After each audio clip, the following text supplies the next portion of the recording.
السلام عليكم ورحمة الله وبركاته. الحمد لله رب العالمين والعاقبة للمتقين والصلاة والسلام على رسوله نبينا محمد وعلى آله وصحبه أجمعين وبعد.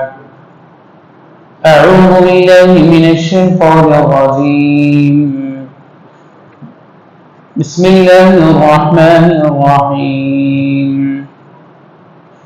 إذا جاءك المنافقون قالوا نشهد إنك لرسول الله والله يعلم إنك لرسوله والله يشهد إن المنافقين لكاذبون اتخذوا أيمانهم جنة فصدوا عن سبيل الله إنهم ساء ما كانوا يعملون ذلك بأنهم آمنوا ثم كفروا فطبع على قلوبهم فهم لا يفقهون. سورۃ المنافقون یہ سورہ ہے اور اس سورہ کی ابتدائی 3 آیتیں آپ کے سامنے تلاوت کی گئی ہیں. اللہ رب العالمین ارشاد فرماتا ہے اذا جاءك المنافقون قالوا نشهد انك لرسول الله. اے نبی صلی اللہ علیہ وسلم جب منافق آپ کے پاس آتے ہیں تو وہ کہتے ہیں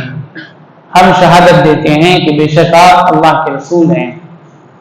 واللہ یعلم انک لرسول. اور اللہ جانتا ہے کہ بے شک آپ اس کے رسول ہیں. واللہ یشہد ان المنافقین لکاذبون. اور اللہ شہادت دیتا ہے کہ یقیناً منافق البتہ یہ جھوٹے ہیں. اتخذوا ایمانهم جنة فصدوا عن سبیل اللہ. انہوں نے اپنی قسموں کو ڈھال بنا لیا ہے کہ وہ لوگوں کو اللہ کے راہ سے روکتے ہیں. انہم ساء ما كانوا يعملون. بے شک برا ہے جو وہ عمل کرتے ہیں. ذلك بأنهم آمنوا ثم كفروا فطبع على قلوبهم فهم لا يفقهون. یہ اس لیے کہ بے شک وہ ایمان لائے پھر انہوں نے کفر کیا تو ان کے دلوں پر مہر لگا دی گئی تاکہ وہ سمجھتے ہی نہیں ہیں. اللہ العالمین نے منافقین کے تعلق سے خود ایک اس سورہ کا نزول فرمایا. آپ جانتے ہیں نبی کریم صلی اللہ علیہ وسلم ہجرت کر کے جب مکہ سے مدینہ تشریف لائے تو اس وقت مدینہ میں صرف مسلمان مشرک اور یہودی اہل کتابی رہا کرتے تھے. لیکن اس کے بعد ایک اور گروہ کا اضافہ ہو گیا مدینہ کے اندر اور وہ گروہ کا نام ہے منافقین. منافق کے دو قسم ہیں جو دل میں کفر کو چھپا کر کے ظاہر میں اسلام کی بات کرنے والا بظاہر دیکھنے میں مسلمان ہوتا ہے. مسلمانوں کے ساتھ جب ہوتا ہے تو مسلمانوں والے جیسے اعمال کا انجام دیتا ہے لیکن دل کے اندر وہ جس مذہب سے آیا اور یا جس مذہب سے کنورٹ ہوا ادھر اس کے دل کے اندر اسی مذہب کی محبت عقیدت ساری چیزیں باقی رہتی لیکن ظاہر طور پر بظاہر کسی مجبوری کے سبب اس نے اسلام قبول کر لیا جبکہ مجبوری اس سے نہیں ہے. اس کے بعد کسی قسم کا کوئی زور نہیں کوئی زبردستی نہیں مسلمانوں کی طرف سے لیکن اس سے اپنی مجبوری مسلمانوں کی طاقت و قوت کو دیکھتے ہوئے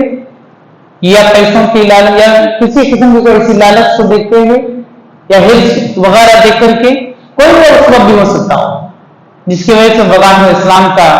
اسلامی حلیہ اختیار کر لیا لیکن باطن طور پر وہ اپنے پرانے مذہب کے اوپر بھی یا اس کا دل مطمئن رہتا ہے اسی کا مائل رہتا ہے. اب اس سورہ کے اندر اللہ نے انہی منافقین کا تذکرہ فرمایا جو ان کی ویسے منافقین کا تذکرہ قرآن میں کئی جگہ فرمایا مختلف انداز سے مختلف موقعوں کے مناسبت سے کئی جگہ ہیں لیکن اللہ تعالیٰ نے اس سورہ کے اندر خاص کر کچھ ان کے تعلق سے باتوں کا تذکرہ کیا اس لیے اس سورہ کا نام سورۃ المنافقون رکھا گیا. لہذا اللہ نے اس سورہ کی ابتدا کی سندہ سے کی کہا کہ اذا جاءك المنافقون قالوا نشهد انك رسول الله.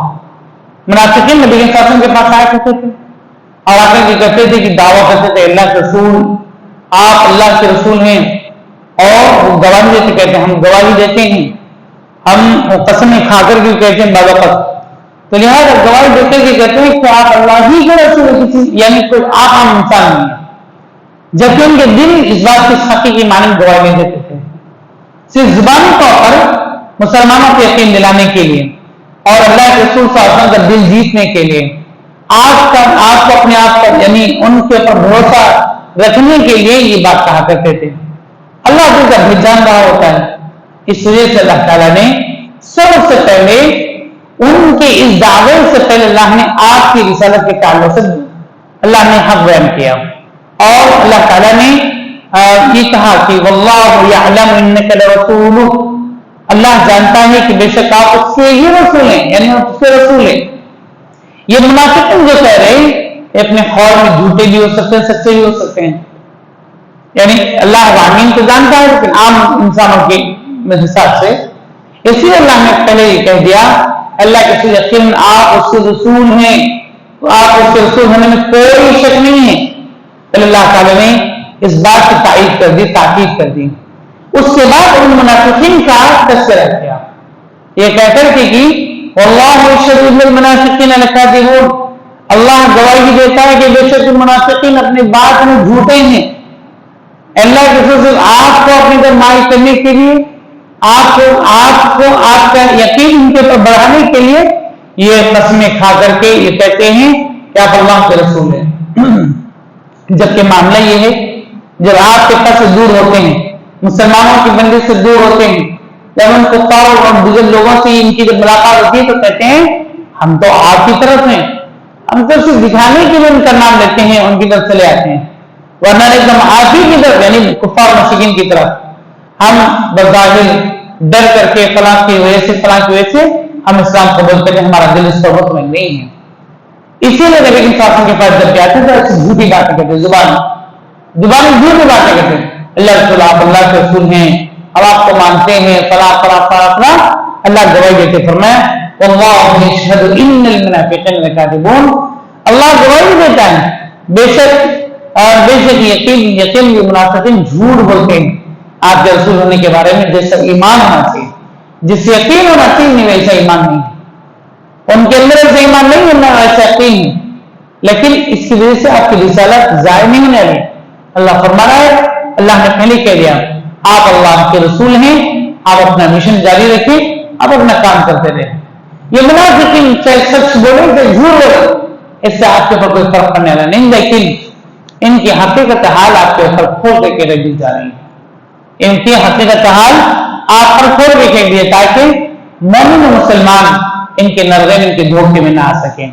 اللہ نے مزید فرمایا اتخذوا عبادا جنة فصدوا عن سبيل الله، یعنی انہوں نے اپنی قسموں کو ڈھال بنا لیا، اپنی قسموں کو ڈھال بنا لیا، کس بات سے؟ تاکہ وہ اپنے نفاق کو چھپا سکیں، اس بات کے لیے ڈھال بنایا، اور لوگوں کو ایمان ان کے اوپر یقین بڑھ سکے اور لوگوں کو دھوکہ دیتے رہیں، ان کی اچھا رہی۔ تو اسی لیے وہ لوگ قسمیں کھا کر کے کہا کرتے تھے اتخذوا عبادا جنة، انہوں نے قسموں کو انہوں نے ڈھال بنایا، فصدوا عن سبیل اللہ، اور اسی کی وجہ سے اللہ کے راستے سے لوگوں کو روک رکھا ہے۔ اللہ کی قسم معمولی بات نہیں، اللہ کی قسم کھا کر کے کوئی بات کہنا یہ معمولی بات نہیں، ہمارے آج کے زمانے میں کامن ہے، یہ چھوڑ دیجیے، لیکن اس زمانے کے اندر لوگ قسمیں کھا کر کے جب کوئی بات کہتے تو یقین بہت بڑی بات ہوتی، اور قسم کا معنی یہ ہوتا ہے، اسی لیے نبی صلی اللہ علیہ وسلم نے فرمایا اس بات میں کہ ہر چھوٹی موٹی بات پر قسم مت کھایا کرو، جس بات ایک آدمی کو تو اپنی زبان سے تم یقین دلا سکتے ہو تو یقین دلا لو، لیکن ہر چھوٹی موٹی بات پر تم قسم کھایا مت کیا کرو۔ جو قسم وہیں کھائی جاتی جہاں پر بہت زیادہ ضروری ہے، آدمی یقین نہیں کر رہا ہے، بھروسہ نہیں کر رہا ہے، یا کسی کو بھروسے میں رہنے کی بات ہے وہ مان نہیں رہا کسی کی بات کو، تب ایسی سوچ میں قسم۔ تو اسی لیے کہا گیا جب کوئی بھی آدمی قسم کھا کے کوئی بات تم سے کہے تو تم اپنے معاملے کو روک لو، خاموش ہو جاؤ، ہو سکتا اپنی بات میں جھوٹا بھی ہو تب بھی تم غلط ہو، اس وجہ سے کہ اس نے اللہ کی قسم کھائی، اس نے اللہ کا وعدہ دیا ہے، لہذا تمہیں یقین کرنا ہے۔ اگر وہ جھوٹ اپنے قول میں جھوٹا بھی قسم کھا کر کے اللہ تلفیق کرے گا، اس کا مواخذہ کرے گا، تو اس لیے قسم معمولی بات نہیں ہے۔ اللہ تعالیٰ نے فرمایا اتخذوا عبادا جنة